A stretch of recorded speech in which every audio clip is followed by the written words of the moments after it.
guddoonka markuu arkay qodobka 69aad faqradda labaad xarafkiisa ba ee la xisaabtanka iyo korjoogteynta hay'adaha dawladda gaar ahaan dhinaca hubinta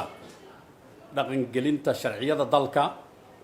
markuu arkay barnaamijka xukuumadda in dalka ay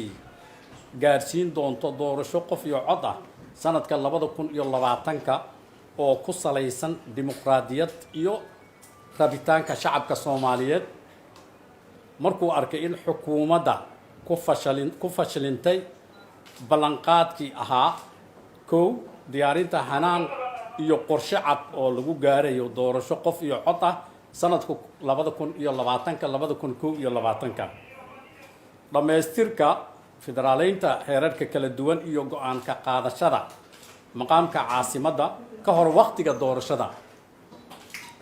afti u qaadida iyo meelmarinta dastuurka iyadoo lala tashanayo labada gole ee dawlad goboleedyada iyo qeybaha kala duwan ee bulshada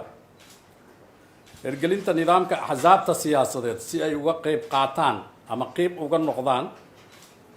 doorashada dimuqraadiyeysan ee dalka ugana howlgalaan dalka oo dhan markay ku fashilmeen diyaarinta ciidamo amniga suga oo heer federaal iyo heer dawlad goboleed ah awaamirtana ka qaata guddiga madax bannaan ee doorashooyinka qaranka xilliga doorashooyinka lagu jiro sida ku cad qodobka 54aad sharciga doorashooyinka qaranka diyaarinta qoondadii dhaqaale ee lagu qaban lahaa doorashada oo aan lagu soo darin miisaaniyadda 2020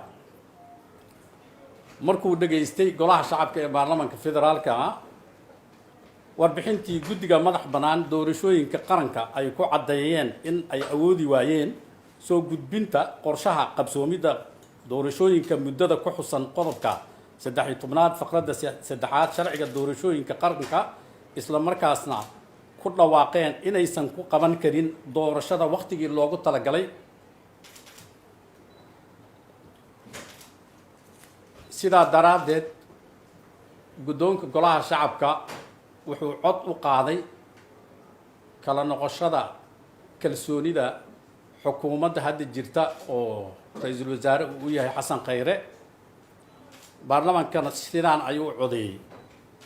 waxaa ogol u codeeyay 170 xildhibaan waxaa diiday 8 xildhibaan